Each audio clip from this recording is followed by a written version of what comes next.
So I'm Julia, I'm from Free Transit Ottawa. I'll be chairing. I'm going to start by acknowledging that we're on unceded Algonquin territory, which is particularly important given the conversation we're having tonight.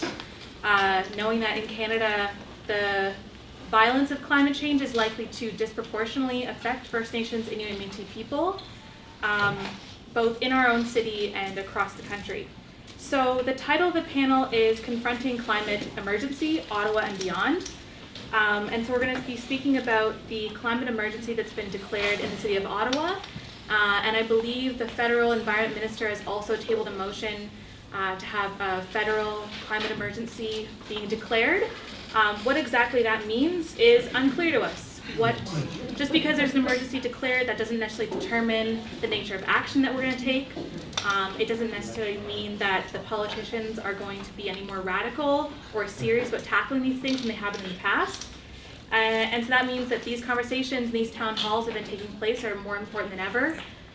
We need to determine what nature of action we want to take and take this very seriously, both nationally and then also in our own local context. So we have 4 wonderful speakers that will be talking for about 12 to 15 minutes about their own thinking around how to respond to this emergency. Afterwards, we're going to open it up to the floor and have an open question and comment period. And then I'm going to leave about 15 or 20 minutes at the end for the panelists to respond. So we're going to keep it pretty short. And then when we're doing questions and comments, I would also ask you to keep it pretty brief just to make sure that everyone has a chance to speak. And then we'll just have a wonderful discussion from there. So I'll introduce the speakers and then we will get started. So on the left, we have Lee Hunter from Extinction Rebellion. After him, Lauren Latour will be speaking from Ecology Ottawa. Then Richard Fidler from Solidarity Ottawa. And finally, Kirstin Pulles. Pulles. Wow, I never say your last name before. From Free Transit Ottawa. No. And if you're interested in signing up for Free Transit Ottawa because she's so convincing and charismatic and wonderful, there's a sign-up sheet at the blue table when you came in. So, that being said, we'll start with Lee for 15 minutes or less, and give more time for Maybe questions less. afterwards. Yeah. I didn't actually prepare any notes. I didn't realize I was going to do a whole 15 minutes. So I'll do my best. I'm with a group called Extinction Rebellion. I'll give you a little bit of history about XR, as we call it. Started about a year ago in England. It was the offshoot of an earlier group called Rising Up, a social justice activist group. Extinction Rebellion was formed to really bend the trajectory that we're on, to force, and really force the government to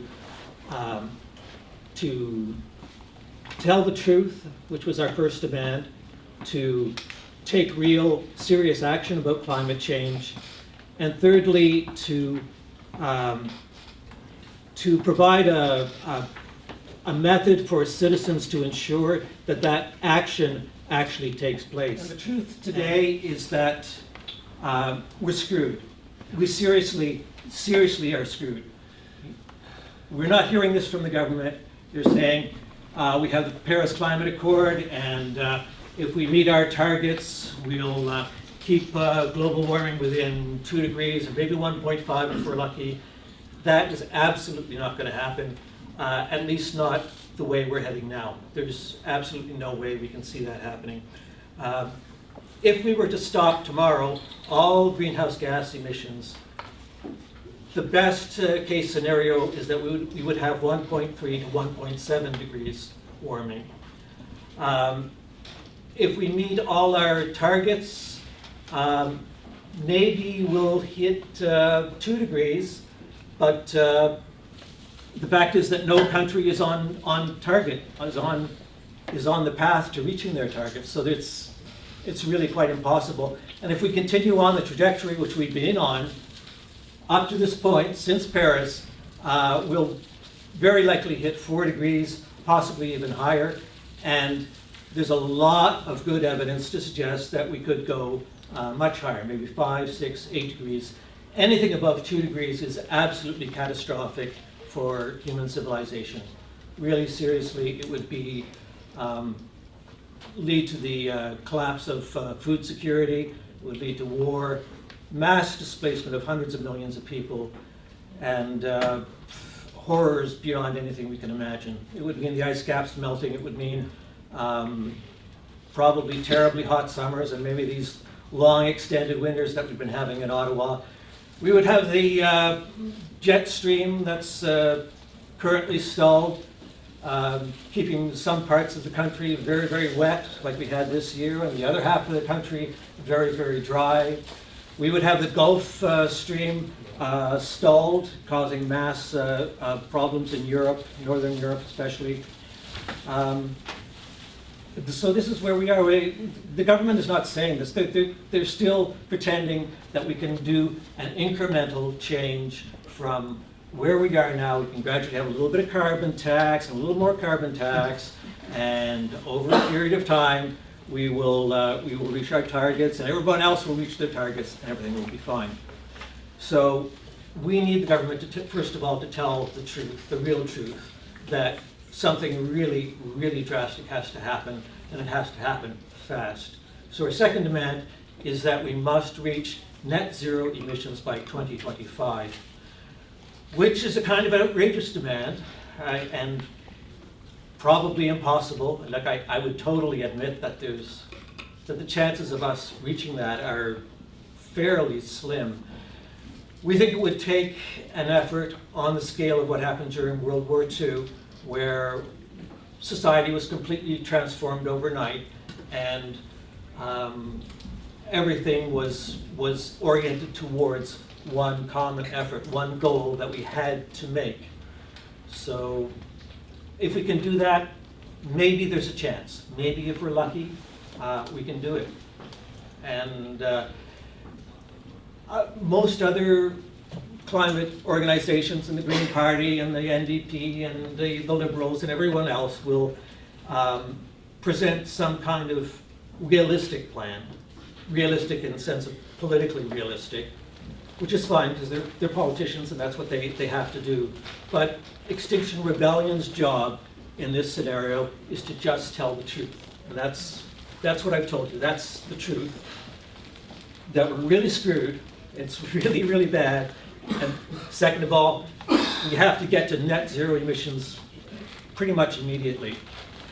The third demand is to ensure that there's a citizens' body that can make sure that those changes take place. And the reason why this third demand is so important is because there are massive financial forces arrayed against us. There's just within Canada alone, there are hundreds and hundreds of billions of dollars in the oil sands, in the banks that are financing the oil sands, in the entire extraction industry. There's a $40 billion liquid natural gas plant planned for BC. Those companies, those financial forces are going to do everything they can to extract their value from their investments, as kind of they logically would try to do. So those are our demands, and the only way we can see to go about doing this, because everything else seems to have failed. The marches have failed, petitions, the sit-ins, the die-ins, the electoral efforts, nothing has changed the trajectory we were on. So our last-ditch solution is to just stop everything.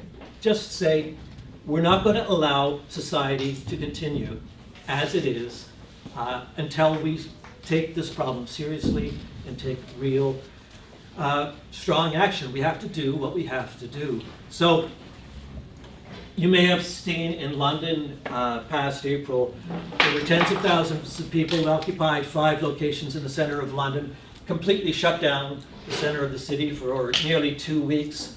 Over 1,000 people were arrested, and it pretty much dominated the news for those 2 weeks and for some time afterwards. The point wasn't to necessarily to cause the inconvenience and to cause the shutdowns, it was to change the conversation. And the signs are that it really did have some effect. In the local elections in the UK, the Green Party did amazingly well. They had a huge upsurge after that. there's also been a number of opinion polls in the UK that say public opinion has really shifted on this issue and people are taking it much, much seriously. Also, the UK government met with climate extinction, with the Extinction Rebellion, and met with the Extinction Rebellion, and they shortly afterwards did declare a climate emergency, which, like all climate emergency declarations, doesn't necessarily mean much, but that is one of the things that we're really hoping to get governments to do, is to declare a climate emergency, not because those declarations mean anything in themselves, because almost universally they're pretty weak. Victoria, I think, has a pretty good one, but otherwise they're next to useless. But hopefully by declaring the emergency, we can hold their feet to the fire and say, okay, you said it. You said those words. Is it an emergency? You know, is that the truth? Well, if it is the truth, we're going to have to do something about it. So there's this thing called the Overton window, which is apparently a sociological term. It says the spectrum of opinion that people feel comfortable taking a position on is like from here to here, from the one extreme to the other extreme, and most people are going to wind up in the middle. Our job as Extinction Rebellion is to get kind of over here so that hopefully there's a lot more room for those other people to take a position somewhere over here. We think you really should be here, but at least if we can open up that conversation to that point and say, okay, we have to stop, like right now, no further, then there's a chance that we can get pretty close to that. That we don't know if it's going to work. We have nobody has any, magic ball to say this is the right strategy, but we can't think of anything else to do. This seems like the last resort, and we're going to give it a shot. So that's it. Thanks.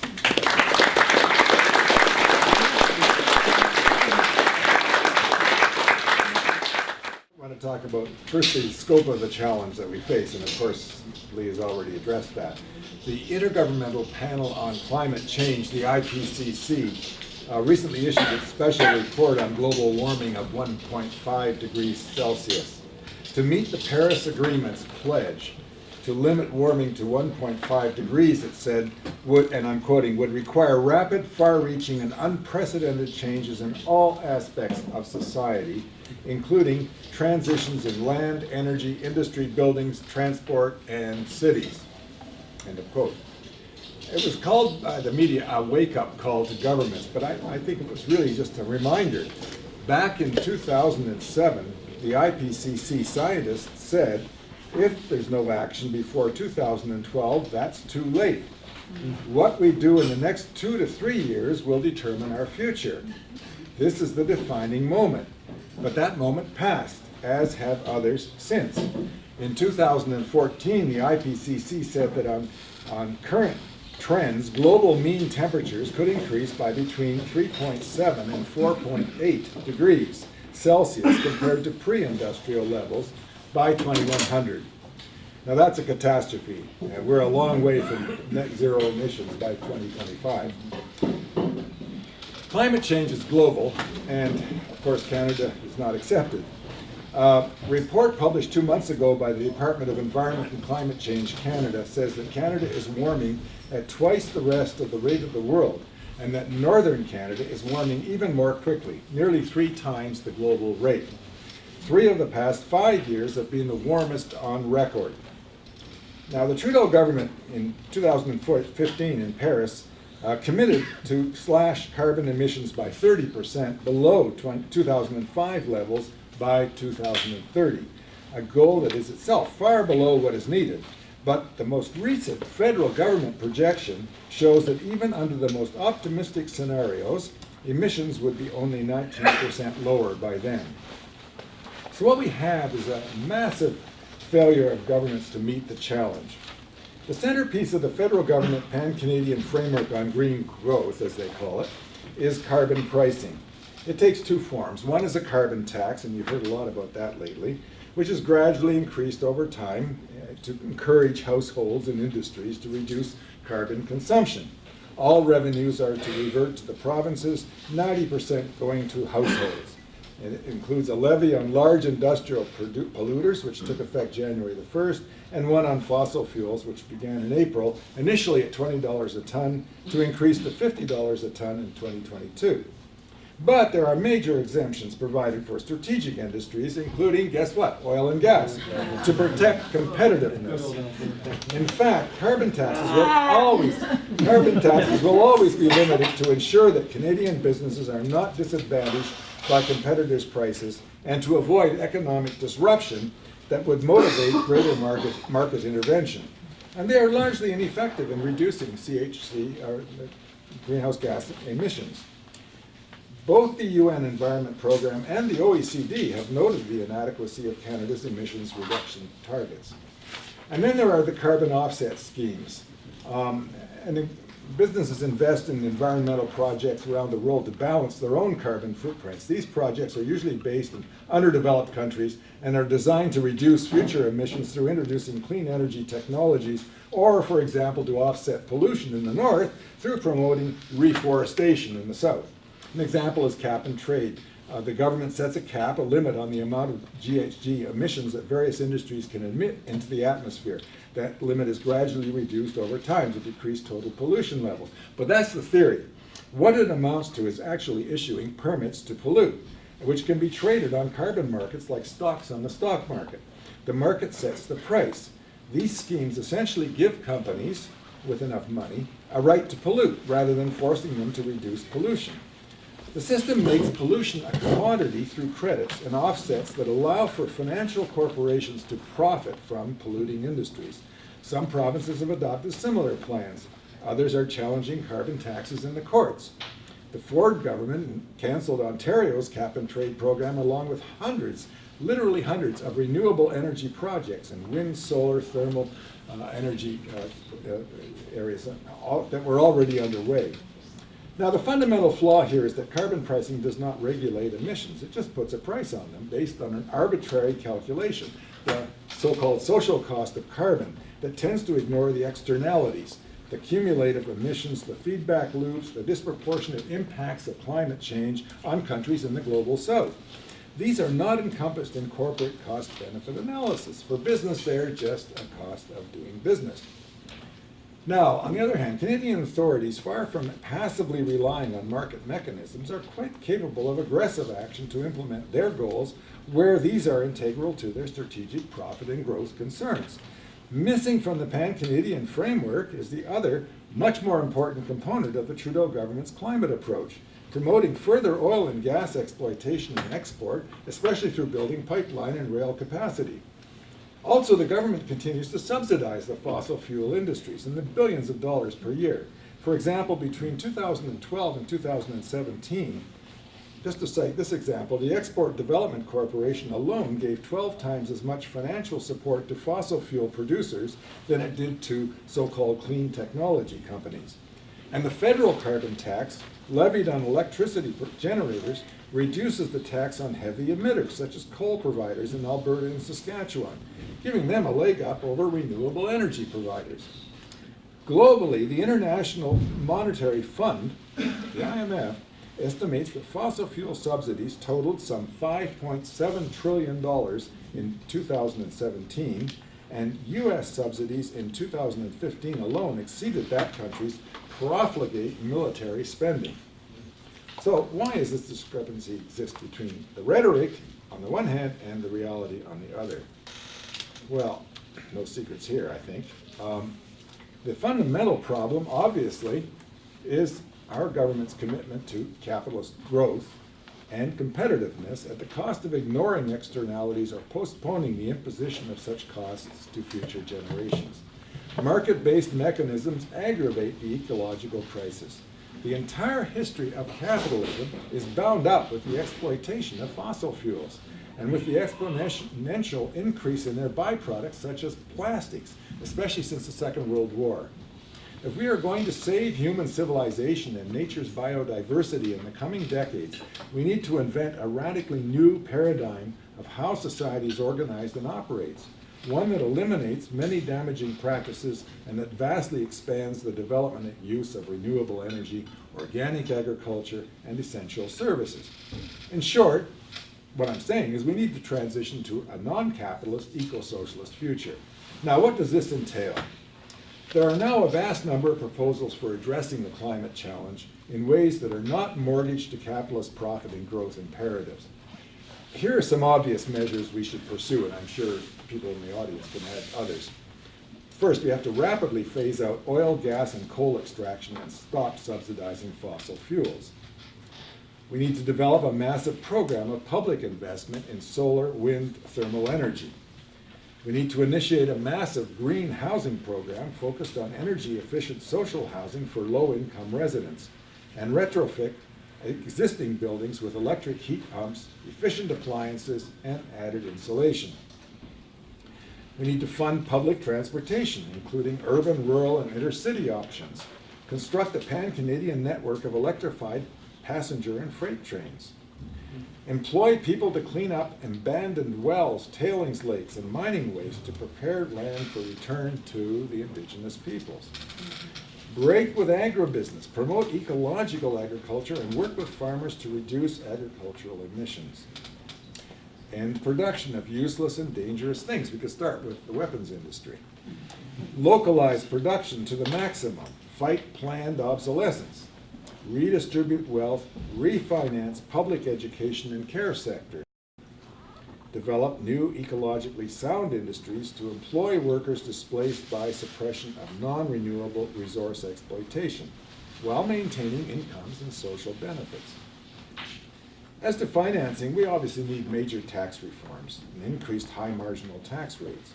We need to cut useless expenditures, beginning with all the military that's not converted, or should not be converted to a home, or should be converted to a home defense militia.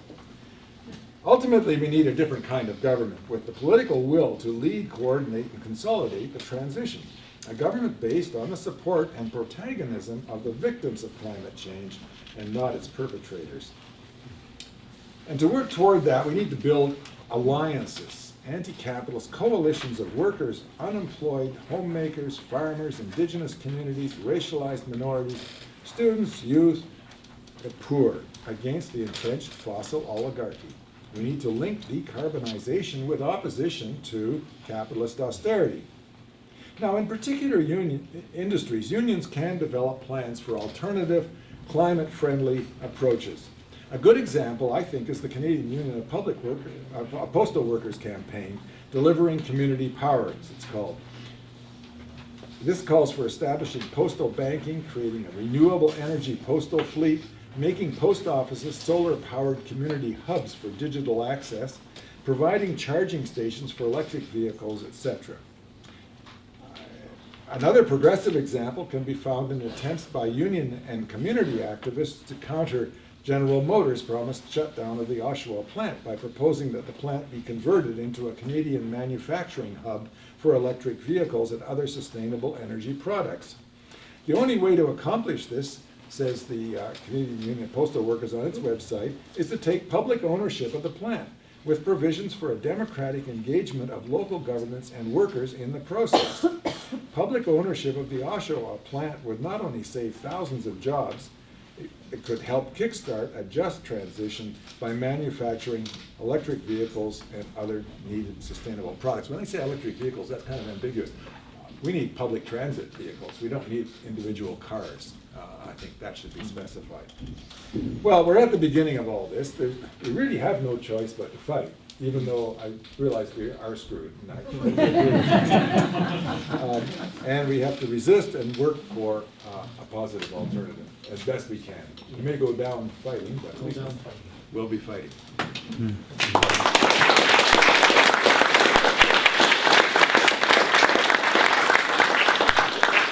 Thank you so much to the panelists who went before me, to Lee for snapping us into reality, and to Richard for giving us a bit of a vision for the future. So I'm going to talk a little bit about Ottawa's municipal climate emergency motion that was passed back in April, I think it was, April or March, and then touch a little bit on the NDP climate emergency motion and the Liberal one as well. But I think before I do that, I think I do just kind of want to ride on the coattails of what was just said and say that I do have a little bit of hope. Not necessarily because I think our federal leadership is going to save us, but because of visions for the future like the one we just heard and all of you being out here today, and the fact that like we sort of have to. I think sometimes when we say we have hope, the knee-jerk reaction from other people is to be a little bit cynical and try to say we're naive, but I think hope is a bit of a survival mechanism. I think if we don't have hope, it becomes really, really hard to do the work that we do. I know, speaking for myself, I'm 26. I have a lot of time potentially left on this planet, and if I don't think it's going to be livable in 10 years, that makes it really hard to do things like get up and go to work in the morning or give my mom a grandchild, right? Which is something she dreams of having one day. But yeah, okay, so taking us to Ottawa's climate emergency motion. This is something that we at Ecology Ottawa started to dream about back in the wintertime after we heard that Vancouver passed a climate emergency motion. We immediately got on the phone with our friends and organizers out of Vancouver and said, oh my God, how'd you guys do it? This is so great. Because looking at Vancouver's climate emergency motion, it wasn't just a declaration. It really did have some really fantastic actionable points. Yes, in a lot of ways, it was just trying to get them to come out and say the words climate emergency so it could be pointed to. But it had some really good things in there. Things around developing a carbon budget for the city to figure out exactly how much carbon they had left to emit. Motions around having an equity-based lens around their approach to climate action. So there were things that we wanted to reflect and kind of steal from them. So then after we decided that this was something we wanted to pursue as an organization, we called up our sometimes friend and fairly good counselor, Sean Menard, and said, hey, is this something you're interested in? He was like, actually, you know what, yeah, this is something I've been thinking of for a couple weeks now as well. So then he started kind of working the inside angle, talking to other folks on the Environment Committee. Well, we started to work with our friends and fellow community members to mobilize a groundswell of support. And it was fantastic. I know many of you were there the day when we had nearly 300 people rallying in front of City Hall early in the morning, calling for climate emergency. And it was because of things like that, because of public support, that this motion was passed in the first place. Obviously, yes, it needed Sean to champion it. It needed Scott Moffat to get on board at the Environmental Committee level. But unless there was citizen support for something like this, it wasn't going to happen. And then, yeah, digging into the motion itself, again, it's not perfect by any means. We know the city isn't doing nearly enough at the climate level, but it was progress. There were several measures. There's a pretty exhaustive sort of rundown of the entire policy on Ecology Ottawa's website if you feel like digging into the weeds at any point. But there were really great things like the city is now reevaluating its current targets to see if they fall in line with the IPCC's targets. Well, not targets, but back in November, I'm sure most of you know the IPCC, Intergovernmental Panel on Climate Change, put out a report on what it would take to keep temperatures rising no farther than 1.5 degrees Celsius. And basically what they determined was that if we want to have at least something like a 66% chance of keeping warming below 1.5 degrees, we need to hit between 45 and 55% reductions by 2030. And then we need to have between 97 and 107% reductions by 2050. Currently, the city's aiming for about 80% reductions by 2050. So it's good, but it's not quite there. So it's actually really great that the city is now kind of enshrining it in their policies and in their papers that are coming out later this year, that they're going to have to go through and compare our targets to the IPCC's and see where we're falling short. Other things we're doing, the city, it says, is going to be starting to look at things through a climate and equity-based lens, which is really important, that equity part, because as my colleagues have mentioned tonight, we know that climate effects are going to be felt most strongly and most rapidly by those in lowest income stratas, by those in racially marginalized populations, and in marginalized populations based on gender and sexual identity. So it's really, really important that when we're looking at things like climate mitigation and adaptation, that we're really prioritizing the voices and the needs of those in marginalized communities, and that's here in Ottawa as well. I know most of you know we have a real homelessness issue in this city, and those people are extremely vulnerable when we're experiencing things like flooding, and they things like heat waves that we got last summer and the tornado back in the fall. We can't afford to have people out on the streets on a regular basis, let alone when we're experiencing extreme weather conditions like that. And then another thing the city is working on now as a result of the climate emergency motion is they're going to be developing a climate resiliency strategy, which resiliency is sort of the municipal version of adaptation, because adaptation is a somewhat jargony word for people to wrap their brains around. But basically what that means is the city is going to be issuing a plan to come up with strategies for dealing with those things like flooding and tornadoes and heat waves as they increasingly hit us going forward.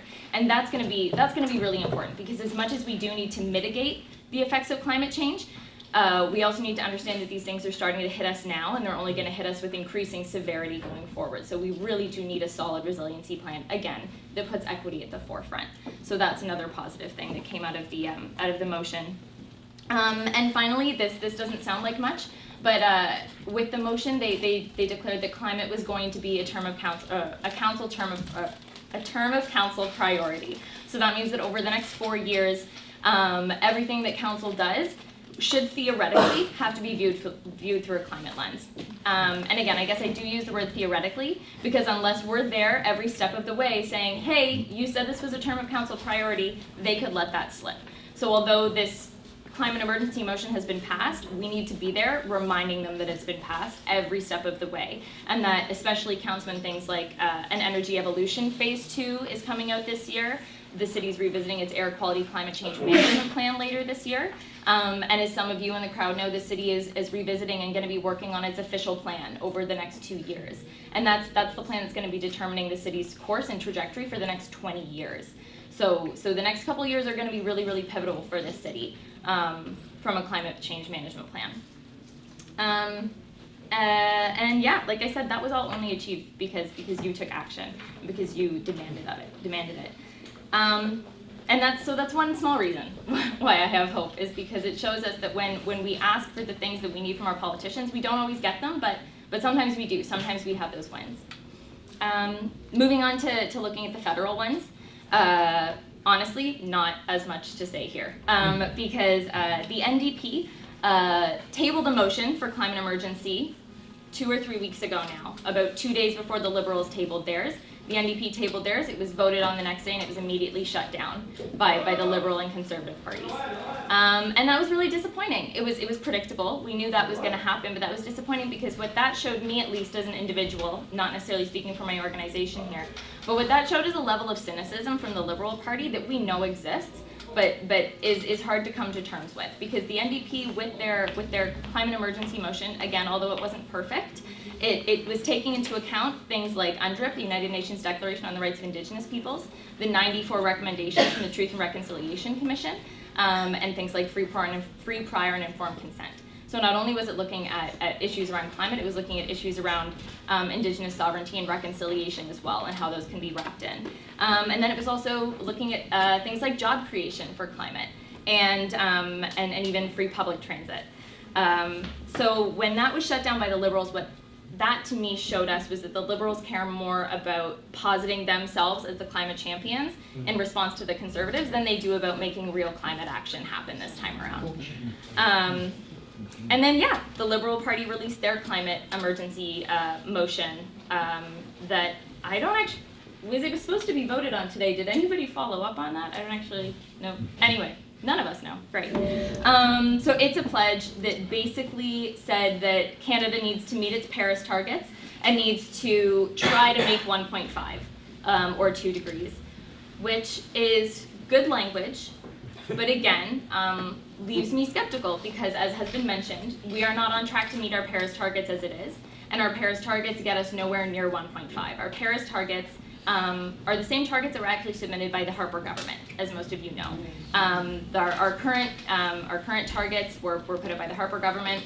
It's aiming for a 30% reduction by 2030, and I think something like a 60 or 70% reduction by 2050. I can't quite remember. Either way, they put us on track for a warming of about 3 degrees.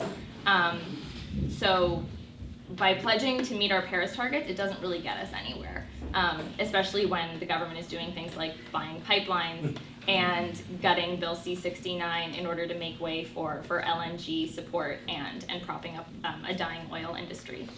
So not to indict the Liberals too harshly, but I wasn't all that stoked Don't on hold it. back, come on. Go right ahead. I think the other thing that's really interesting when comparing the federal and municipal climate emergency motions that came forward is in all of the examples that I can point to for municipal climate emergency motions, they all came up within the first year of those councils being elected. Right? These councils were all elected back in the fall, and they immediately came out within a year, within 6 to 8 months, and said, this is something we care about, this is something we're going to be talking about for the rest of our term. And at the federal level, we're getting these 6 months before the election, right? It's hard not to be cynical when you feel as though these things are being kind of thrown at you just in a last-ditch effort to get your vote, and for the NDP and the Liberals to posit themselves as better than the other guy. So there's some wins and some losses, some good and some bad there. I think other reasons to be positive about the idea that climate emergency is even being discussed at the federal level is because it is setting discourse for the election cycle going forward.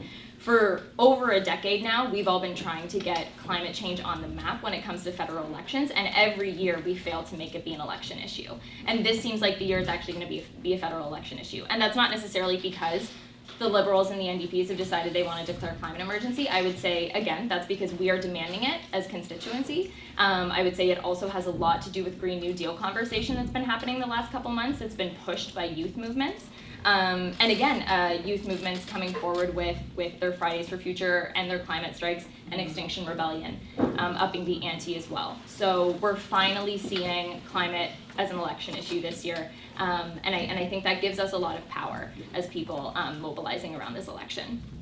Another positive thing is that it indicates that federal governments are looking to municipalities for leadership, which is good because municipalities are where we've been seeing ambition on the climate level. Municipalities in Canada make up between 50 and 70% of emissions nationwide, and globally between 70 and 80% of emissions. So if we can make positive, impactful change at the municipal level, we do stand a chance of turning this ship around in the amount of time that we need to. And the fact that the feds are looking to municipalities for leadership indicates that we're doing something right and indicates that we're moving and shaking in the ways that we need to. And then my last point was just circling back to why I'm still kind of disappointed about it because this is all only being brought up 6 months before the election cycle. I think that's sort of it for my comments for now. Maybe just to circle back to where I started. The things that give me hope around this fight are the people in this room and the people who are working every day to make these things and to make our hopes and dreams a reality. Because if we stop fighting, Lee's right, we are going to be screwed. But every day, every action matters. Every degree we can shave off that warming matters. There are too many lives at stake for us to throw in the towel and say, we're done, there's no point in fighting for this anymore. Because the difference between 1.5 degrees and 2 degrees is millions of lives. The difference between 2 degrees and 3 degrees, potentially billions of lives. So there's a lot left at stake here and a lot left we can work towards to save. So thank you all for being here today and for carrying on this conversation. So what I want to start by saying is just by pointing out that I know that a lot of us have come here under one organization or another, but what is really important moving forward is that we're all here for the same issues, and I think that the best things that we can do are cooperate. And so seeing everyone here coming together and understanding that we're seeing the same nods, we agree on the same points, let's make sure that we're carrying this forward. So anytime any organization is planning something, let's all be out there for each other and get as much done as we can.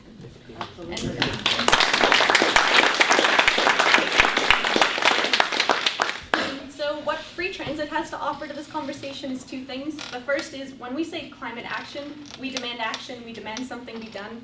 A lot of times that can become confusing. What is something? What is the action? What are we asking for? And so we're asking for free public transit, and I'll explain why. And the second thing that we're offering is a way to look at the solutions we're asking for. Because we need to look at solutions that, like we've said, understand that there are marginalized communities that are going to be hurt far more than anybody else by this, and that we need to find solutions that are about equality and about democracy and about building a future that we all want. It's not just about emissions reductions, it's about choosing a future and working towards that. And so that's kind of what we're here to talk about. So I want to start by talking about how carbon emissions and transit relate, just to make it really clear. So a 2012 report showed that 40% of Ottawa's carbon emissions come from transportation. It's significant, there's huge reductions to be made there, and it can be made pretty easily by focusing on transit and active transportation. The carbon footprint of a vehicle is larger on average per year than the average human footprint. So one car is emitting more than a person in a year. And every new kilometer of highway that is built adds about 100,000 tons of carbon over 50 years. So the emissions are there, and there's a way to defeat them. So how do we do that? The first thing to know is that our city is going in the completely wrong direction. Of course, transit fares have been rising faster than inflation. By 2048, you're looking for about a round trip. So if you're going to the store and coming back, you're going to spend $14 on bus tickets, which is insanity. Parking rates in Ottawa have essentially frozen since 2008 downtown, while transit fares have risen by 75%. So I don't know if you've tried driving downtown between 2:30 and 7 p.m., but there's no way we need more cars down there. So I'm not sure what's going on in City Council, but they're not really looking at this issue in an appropriate way. And so we're seeing transit being completely sidelined by our city, and it's especially being sidelined for those people with disabilities, for people living in low-income neighborhoods, and for people living in our underserved communities. So how do we get more people taking the bus? And it's not just about free transit, of course. There's two ways to approach this. The first is improved service. It needs to be reliable and safe. We need more buses on the road. We need committed bus lanes. We need it to at least consider meeting the schedule, maybe some of the time. That would be great. And the second thing is we need to eliminate fares. If we want to get significant numbers of people on the bus, study after study has shown that first, transit fares are a lot more price responsive than gas. When gas gets more expensive, people still drive. When fares get more expensive, people stop taking the bus. When you make it free, the increases in use are far higher than just decreasing the cost. There's psychological things to it, there's a lot you can think about, but making it free gets people on the bus. And so, the other things to think about is there's a lot of ways we could approach climate change. There's a lot of different policy actions we could take. So why am I so passionate about transit? Why am I focusing on transit? And it's because what transit really drills into is how do we want to live in our city? And so there's different things. When you subsidize transit, you see less urban sprawl. You see compact cities built up because the developments need to be made around transit. So we see our city being made more compact. One thing to think about is, so in Toronto, when you think of Toronto, you think of congestion. The average commute time in Toronto is 96 minutes. In Ottawa, it's 84. So we're not far off. Yeah, it's crazy. People are spending their lives sitting in their cars. And that's not what it's not what we want. It's not how we want to live. Public transit, I know this might sound a little hippy-dippy, but public transit is what we want for our cities, right? We come here to meet people and to interact and to share our space. And public transit is that shared space. When you see buskers in the Toronto subway or flash mobs or things like that, that's what the city is for. We're here to meet each other, and it's supposed to be a frontier. And so when we sideline transit and we focus on packing individual people into their cars and putting them on the highway and sending them downtown, that's a very different vision for how we want to live than the vision that I have and the vision that I hope some of you have. The other thing to think about is that a lot of the solutions that we're being offered are telling us that we can build and we can buy and we can tax our way into a future that looks the same as it is now, but is somehow green, is somehow sustainable. I don't think that's how it works.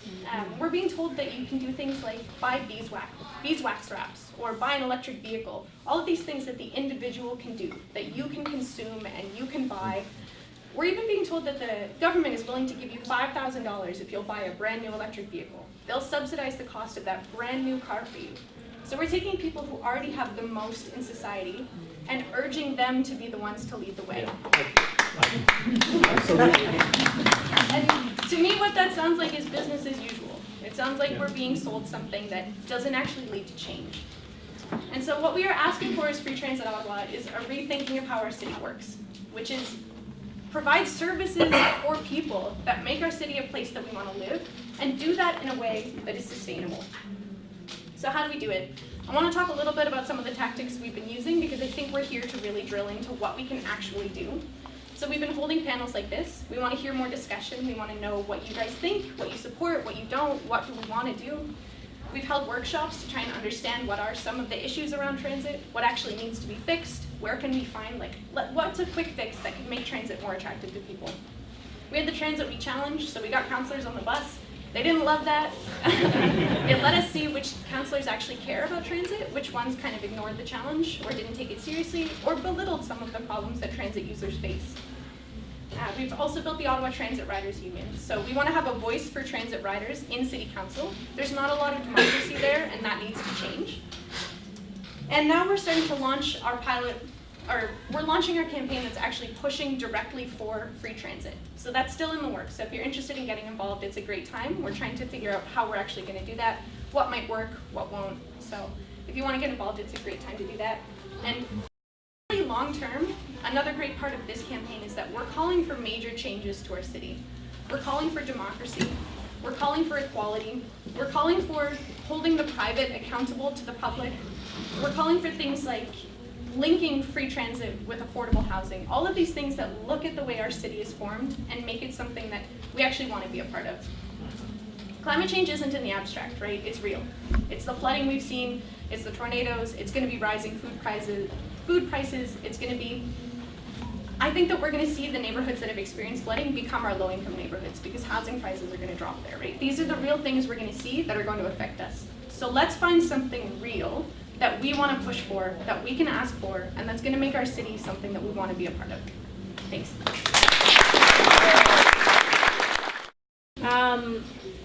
Thank you, everyone. I think that was a really interesting discussion, and it definitely heightens the kind of two ways that we can look at these things through the apocalyptic, doom and gloom, terrifying, I don't know if I want to have a child kind of way. Which is valid and Which necessary. is useful. It is useful. It heightens the contradictions of capitalism. It can be a rallying force, but it can also be very debilitating. And it can lead to kind of new denialism and defeatism, which we don't want. And I don't think we can assume that fear is necessarily going to get people out on the streets. It also takes the hope and the belief in community and the belief in collective action, bringing people together, which is why we're here. And it really is wonderful that on a Friday night, a beautiful summer night, people are here. This is a good sign. And I think that the topic of discussion that I would like to hear about is what can we do together? What actual action can we take? What's going to work? What's not going to work? And what are our demands? Not that we're going to solve all the world's problems tonight, but we can start. And a lot of the world's problems have been solved by meetings like this and things starting. So I'm hopeful. And with that, we'll get started if anyone wants to start.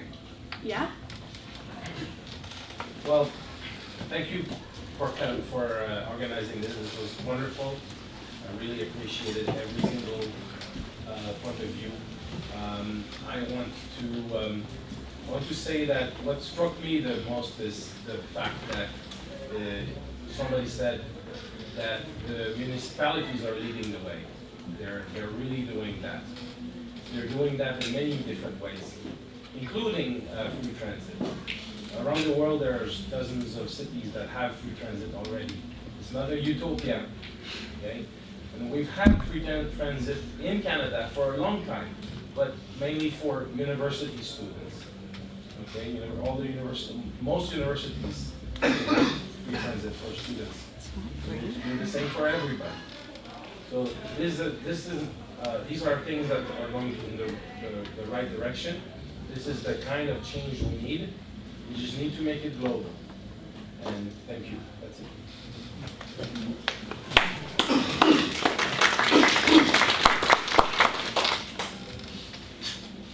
Anyone else? Yes? Well, I'm a refugee from the flood zone. We live in Constance Bay. And fortunately, we have not been affected as dramatically as many of our neighbors. But still, we're anticipating, a lot of them are not, but we're anticipating the same thing will happen next year. So part of my question is, in my neighborhood, I have wonderful neighbors. They're good people. They work hard. They love their properties. But a good percentage of them just do not believe in climate change. Really? They really do not believe in climate change. There's lots of theories about why this is happening. The majority would probably say it's just Mother Nature. this has happened before, or they blame the dam authorities for mismanaging the flow of water, to which I think there is definitely a kernel of truth, because I think the dams are managed in the interest of hydro, not necessarily the interest of the river. But that's another story. Anyway, I struggle to try to find a way to convince people that there is something real happening. And I think it's a challenge for everybody, because we can rally the troops who are true believers, we can bring in the doubters, but there's a growing number of people, we can call them the alt-right but a growing number of people who are totally cynical about this issue and who roll their eyes about any suggested change. And we can dismiss them, but I don't think we'll get very far if we do. We have to find ways to dialogue with them, get them to see the truth about what's happening, and I'm just wondering if you have ideas for that. If I can direct response, I don't have a magic bullet. There is no silver magic bullet was a blender. I mean, silver bullet. But there's quite a lot of research that's been done specifically within the Canadian context about climate denialism. A lot of it rooted in the Albertan context, but can be extrapolated over the entire nation. There's a gentleman, his name's George Marshall. He has a book on climate denialism, and him, along with a couple other Canadian scholars, have been working on this issue. And one of the things that they found, a couple things that they found when having conversations with people about climate change, is that we can't go into, and I know this is so frustrating, and I can't always hold myself true to this, but you can't go into a conversation trying to convince someone, because people know that and they feel that, and it's the same as if a climate denier came into a conversation with you and was working to convince you, right? You're going to get your back up. You're not going to want to have that conversation with them. You're never going to be convinced. So we have to go into these conversations with people in good faith. And accept that for a while it's just going to be a conversation. That's all it's going to be. It's just going to be dialogue. And make sure that when we do go into these conversations, we approach them from a values-based standpoint and from a place of trying to find those similarities, going in and saying, I hear what you're saying. I understand, or maybe don't I understand, but like, I hear what you're saying. You and I have the same values. Neither one of us wants our basement flooded. And then from there, you can continue to find those similarities and maybe eventually build to a point where you can have conversations about climate change. But if you're dealing with somebody who is an outright climate denier or a climate skeptic, we can't go in thinking that we're going to convince people, because nobody likes to feel like they're being talked down to. Nobody likes to feel like they're being condescended to, which is frustrating. And I guess maybe a kernel of hope I can give you as somebody who is having conversations with people who have been directly affected by extreme weather is that when talking points have been kind of workshopped and put through focus groups, extreme weather is the #1 way to talk to people about climate change when they're skeptical, because everybody accepts that extreme weather is a bad thing that is happening in more increasing amounts. So if nothing else, approach people with conversations first about values and about trying to find those connections that you have with each other, and come into it based around conversations around extreme weather, because it's a winner from a conversational standpoint. If I can just add one point to that, it's very similar, is that I've heard there's a lot of evidence that shows if you talk about an issue in a way that kind of lines up with their view of the world. So if you understand that maybe right-wing values might be something, there would be a way to kind of approach climate change from a right-wing perspective, if that makes sense. Like you're talking about being anti-corporation, for example, might be a value that could line up if you can frame the issue in there. So there's left language, right? There's ways that we talk about things that we all kind of, we might not notice we're doing it, but we do it, right? We talk about these things in the same way. And when you approach them using left language, they're going to shut down. But if you kind of can learn the right-wing lingo, what do they value, what are they against, and you can frame climate change in that way, they'll be more open to it. I have a slightly different take on this. I think there's been a number of surveys that show the majority of Canadians, I think it's over 60%, see climate change as one of their top issues and are quite serious about it. I don't care about the rest of the people. We've been talking about this for 30 or 40 years. If they haven't got it now, they ain't gonna get it. 40% of Americans still support Donald Trump. Like, if they're not convinced by everything that's happened, what are you gonna do? It's kind of pointless. So I say, let's get those 60% in line, you know, get them active, get them out, and get them voting. Problem is that with so many political parties, you could split the vote, and so that 30 or 40% who are not concerned about climate change could hold power in the next election. That's the problem, not convincing them that, you know, climate change is real. You know, it's the majority of Canadians who are really concerned about this that have to get focused and get motivated. For us, one of the sort of strategic principles of Extinction Rebellion is based on a study that was done by the Harvard Business School, where a researcher said that any major social change requires a mobilization of only 3.5% of the population. 3.5% of the population. Now that's mobilized. That's people who are willing to stand up, get out on the streets, you know, canvass their neighborhoods and really be active. That's a tiny percentage, you know. We need to get that 3.5% out there, standing in the middle of the street saying, we're not going to take it anymore. We're not going to let this show go on until you start doing something seriously, until you start acting the way the majority of Canadians want you to act, because 60% or more of Canadians want something done, and they want it done fast. There's a lot of variation in that 60% of what has to be done and how fast we can do it and all that sort of thing. But most Canadians see, you know, that this is a serious problem and we're going to have to take care of it somehow, some way, some time.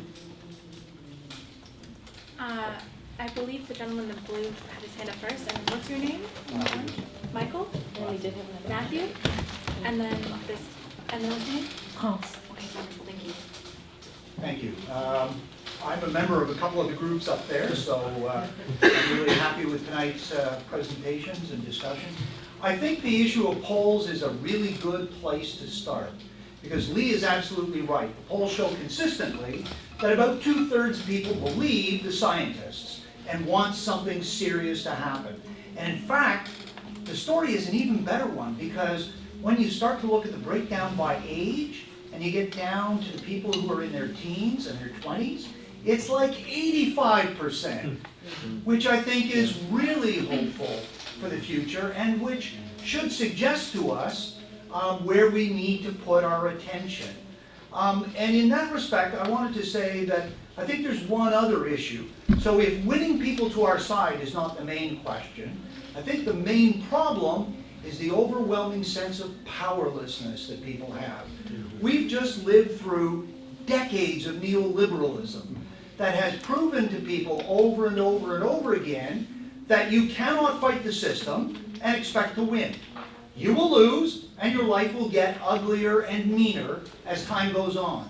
And so if people don't have a sense that they can stand up to their boss, and you come along and suggest to them, well, we can change the whole system and address the climate change problem, they're going to look at you like you're from another planet. So part of the problem that we have to address is how to rebuild the sense that it is possible for people to organize, act collectively, and actually have an impact in the world. And I think that that's an absolutely critical step in the process. XR, the Fridays for the Future groups and so on, are an important part of the process by which we begin to build that sense of confidence and capacity. Another part, and I want to end on this, June 7th is a province-wide day of action against the Ford government. The Ford government is the most anti-environmental government outside of Alberta, and that's saying a lot. And so all across the province, people, especially in unions and community groups, are mobilizing for a day of action to begin the process of fighting back against Ford. In Ottawa, there will be activities in the morning at transit stations, people leafleting, at noon on Preston Avenue, 347 outside of 347 Preston, outside the building, where most provincial public servants in the city work. And then starting at 5 o'clock in front of the courthouse on Elgin Street, there will be a rally. And there will be people in various unions and community groups organizing to attend that rally. And I'm happy to say that Extinction Rebellion, which I'm a member of, will be organizing a series of traffic blockades in the downtown area as we're leafleting people about the rally and about the issue of climate change. And then we'll be participating in the rally as well. So I would urge people to think about coming out on June 7th, think about how to get involved with Extinction Rebellion, and please do yourself a favor, get out to Parliament Hill at noon on Fridays and make contact with the incredible high school students who are organizing protests every week and who get it. They don't need to be convinced.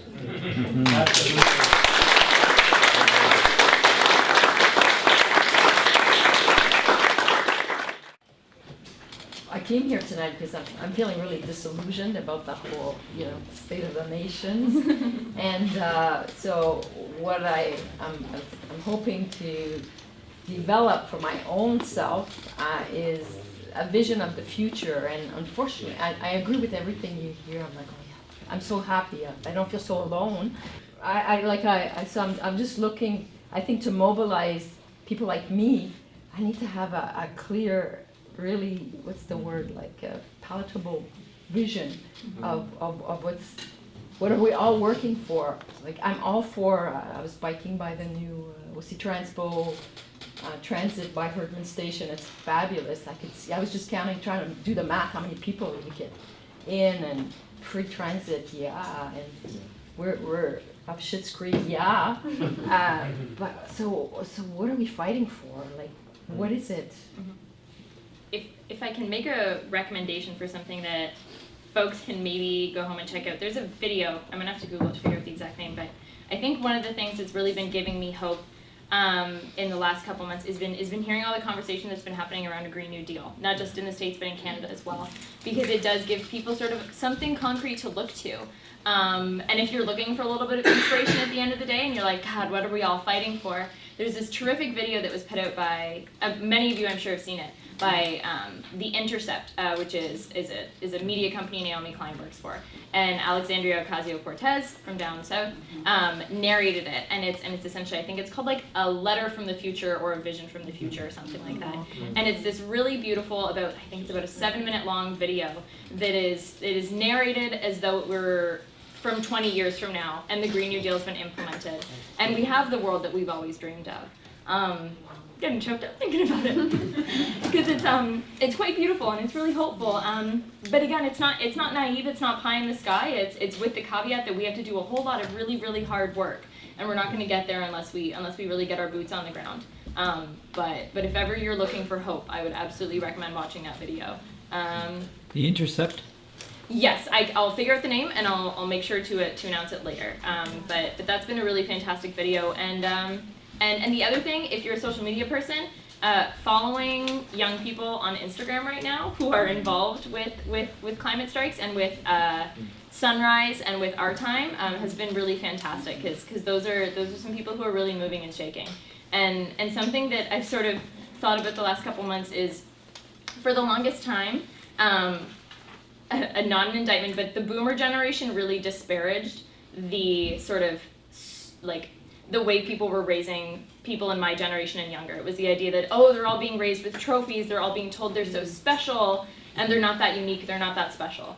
But this kind of really cool thing happened where now we have 2 generations of young people who think we can take on the world. Yeah. We've been brought up every day being told that we're the ones who are going to be able to change things. And that's a really unshakable confidence, which is kind of neat.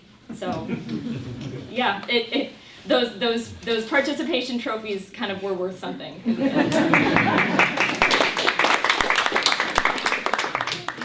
a study that came out last year, Carbon Majors report, that says that just 100 companies have been the source of more than 70% of the world's greenhouse gases. So like ExxonMobil, Shell, BP, Chevron. And I guess my concern is that I think micro solutions are important, like, trying to eat less meat. But I think if we look at what these type of report, that just 100 companies are responsible for 71% of global emissions, is how do we really tackle these giants like Chevron who are causing so much damage globally? And also the thing is that not only one state can challenge them, right? So they're global players. So how do we deal with this? Comment on that. By law. Yeah, I think within the Canadian context, something that we can demand of our federal leadership is to we've talked a lot about subsidies recently, but halting subsidies to the oil and gas industry, because at this point we're propping them up to the tune of like 3.3 billion every year, something like that. So I think that's one of the best things we can do is take away their money pot, right?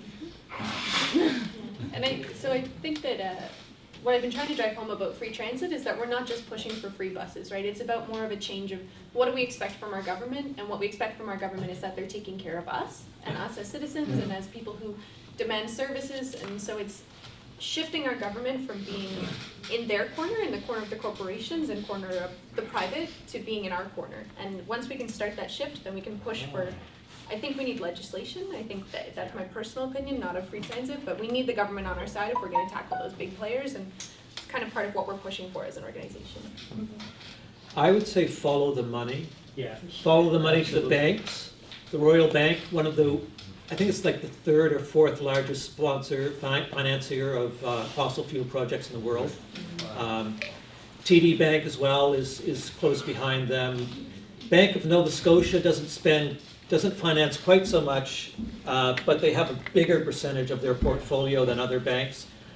And we have the Canada Pension Plan. Our pension dollars are going into fossil fuel projects. They're going to fracking and LNG and pipelines and all that stuff.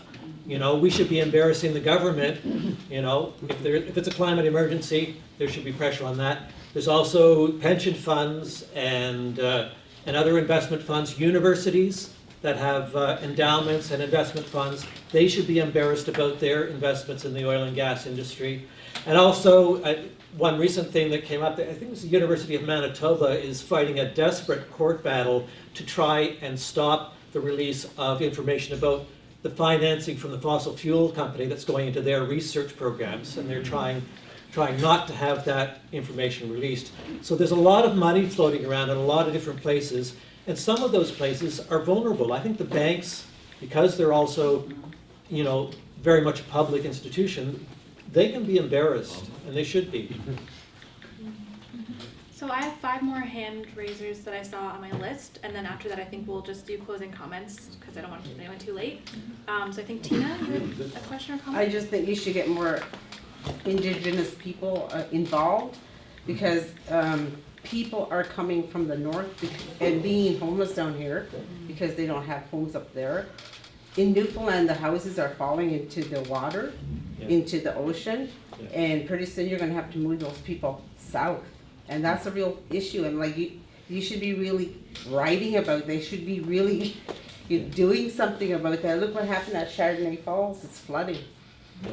Like, how much more do we need to take? How much more do you, yes, we need to embarrass the hell out of everyone over that. And people need to get a voice, and people need to power. Yeah. Power to the people. Yeah. Right at this very moment, right at this very moment in northern Ontario, around, I was told, near Attawapiskat, there's forest fires burning. Northern Alberta, there's been a number of First Nations people evacuated. Drinking water is like dead. Drinking water. Kids are getting sick. And Muskrat Falls, Yeah, I'm from Muskrat, yeah. Oh my God. It's chaos everywhere. But we're not hearing about that. We're hearing about everywhere else. It's true. We need to change that. We need media. We need to really bring it up, and we need to embarrass our government. You said the word media. Yeah. Controlled by big corporations. Yes. But no, Tina brings up a really good point, and I think it's indicative of a larger failing by the environmental movement in particular to fail to bring and to really champion these voices. It's one thing to say that we work in solidarity with Indigenous communities, but if we're not actually standing by them and inviting them into our spaces and making our spaces friendly for them. The suicide and the homelessness and it all comes in the whole package. Yeah. I think we have to wonder why this room room is largely white. Yes, I keep, like, Right. and I never see And- any immigrants or here, and I'm like. Yeah, and I think that's because as a community, as a largely white settler community, we fail to make sure these spaces are accessible and friendly and highlight those voices and show and like indicate to people of color and Indigenous folks that we want your voices and that we need your voices and that we're prepared to step back and be silent. In silent It's a real support. problem when you come Yeah. to government and media, they shut us, you know, it's the same old since ever and ever. Somebody It's has a the big second issue on invasion of, CBC.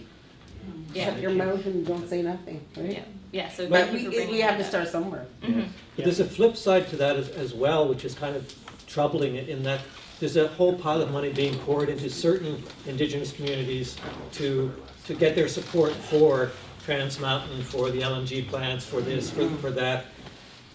You know, how do we as settlers engage with that issue, or, you know, what do you? You work with the elders and listen to them, Yeah. I know, and the and you we do what you do and fight the government. Yeah. That's it. We've been doing that forever, right? A lot of things stored in my head, but the main thing that I've been thinking about lately is, and the frustration I have is the real price, and I think anybody of any political stripe, I would think, might get behind pricing things, the real price of things, and honestly. Like, I bought a bag of supposedly organic spinach, got it home, and I found it was like frozen, it was from China. And I thought, that was flash frozen in China, shipped, and it undercut local spinach, right? Local organic spinach. That's ridiculous. It supported, oppression of the people that grew the stuff. Probably not really organic, I had my suspicions. And then the shipping and all the things used to keep that stuff frozen and shipped. There's just not, that's completely ridiculous. And the plastics, that we use, and then ended up, companies make whatever plastics they want, as an example, and then the municipalities and governments pay for the disposal and trying to figure out ways, running around trying to recycle these weirder and weirder combo plastic things, and they just stick a coat on it, and then the municipalities try to find a buyer, try to find ways to deal with it. If I can plug a group who's not on this panel, unfortunately, I'm quite ignorant when it comes to local agriculture. I do know that Just Food is a locally based organization who does a lot of really, really good work around locally grown agriculture. And so they're really fantastic to plug into if people are keen to learn more about this. Look up Just Food.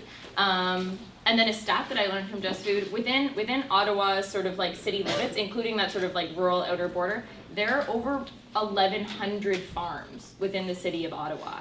So we're a city that is primed to make that kind of transition to growing our food and supplying ourselves locally, because the land is already there, the know-how is already there. It's just a matter of making sure that we're growing the right kinds of foods to support ourselves instead of corn to feed cows and soy to ship overseas. So. I have a question for you, but I tried to figure this out myself, but I really suck at math, and I wonder if anyone has done the math of what the total cost of ownership of a car vehicle is in Ottawa versus what the tax increase would be for free transit, and is it more, is it less? Has anyone done the math on that? Yeah, so if we say that an average cost to keep a car on the road is $5,000, if you're looking at insurance, gas, etc., a year, the tax cost per person per year in Ottawa would be $280. For free transit? For free transit, but Oh, that's get every out. man, woman, and child, right? Yeah. So not Yeah. every, Per- a baby's yeah. not paying taxes, but Yeah. it would be significantly less than $5,000. So, but again, to talk to your point, right, if we're looking at the way that our tax money funds private industry in ways that we don't see, we look, so I don't own a vehicle, right, but I pay a lot of taxes towards maintaining roads that private cars drive on. So why are we subsidizing the driving of private vehicles? And when we look at the way that a new housing development that goes up next to where the LRT has now been built, the value of that property has now skyrocketed because our city spent our money to build this infrastructure that now they are benefiting from. And did they pay any of that extra money to us? In property tax, yes, but should there be more? So I think you raised really good points about Who's running the city? who's accountable to who and who is funding who and why are we not looking at this more critically? The private industry's in control, and Yeah. then we pick up the pieces afterwards, everybody and the taxpayer and social costs, financial cost. I don't know why, we have to start taking control of the corporations rather than them Bingo. running us. 1.1%. On the climate denial is the problem.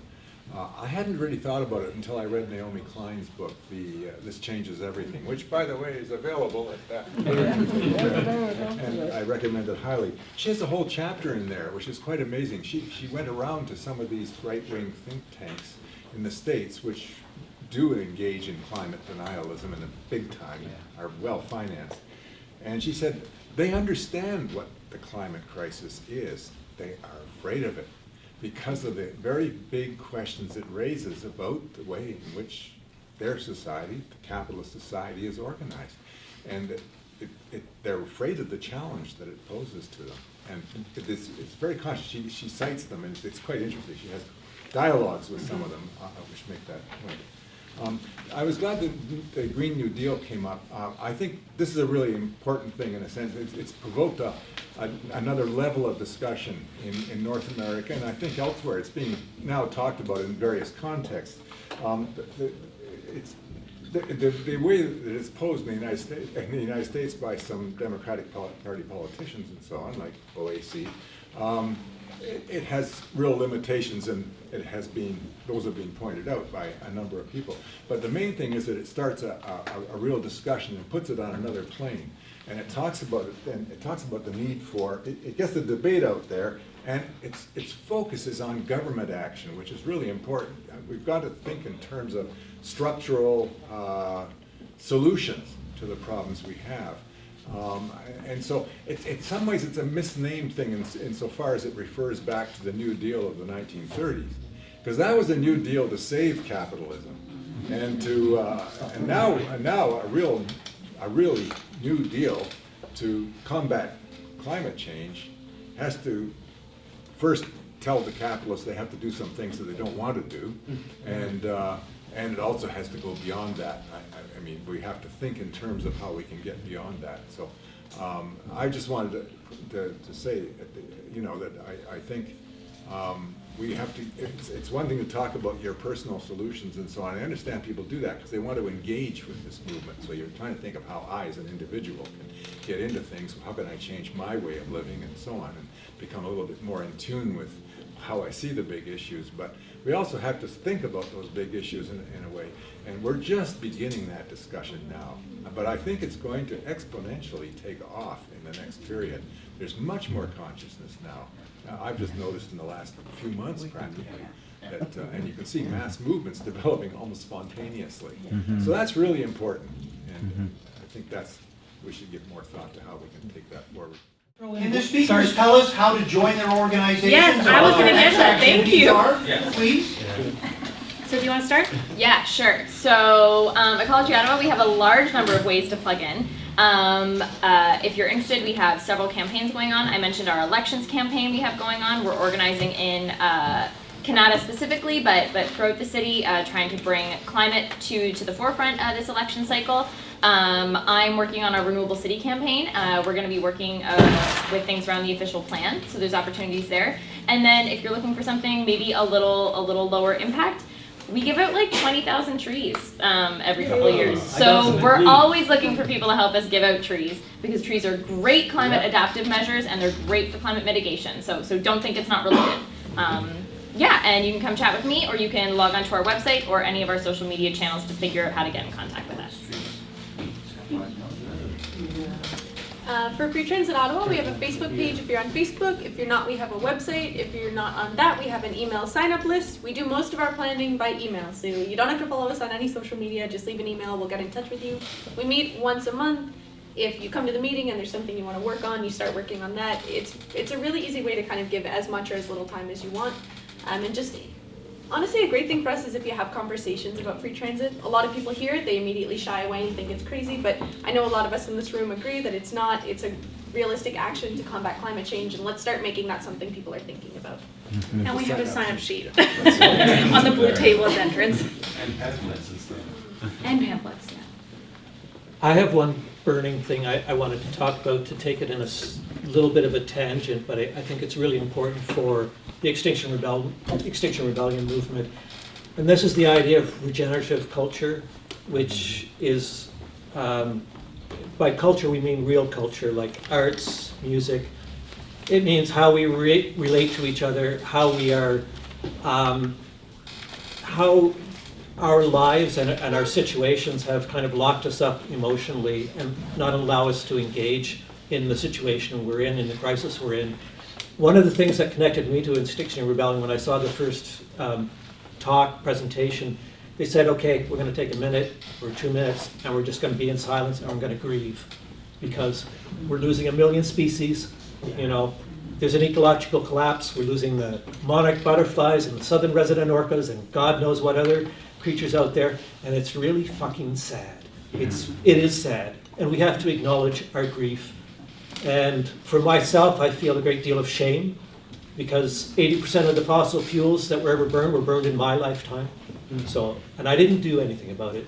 This is, at the very last moment, here I am, as if I'm going to save the planet. You know, that there's a lot of, and I grieve for my grandchildren. You know, I feel sad for them. I feel a connection to my father, who went and fought in the Second World War. You know, he was wounded in Germany. He did everything he could for that situation he was in, and we have to do it ourselves. You know, we're being called on in this moment to act. There's nobody else going to act for us. You know, our politicians aren't going to do it for us. You know, we have to get out there on the streets and do it.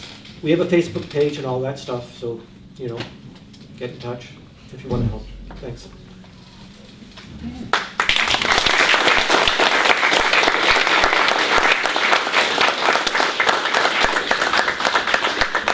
I released you.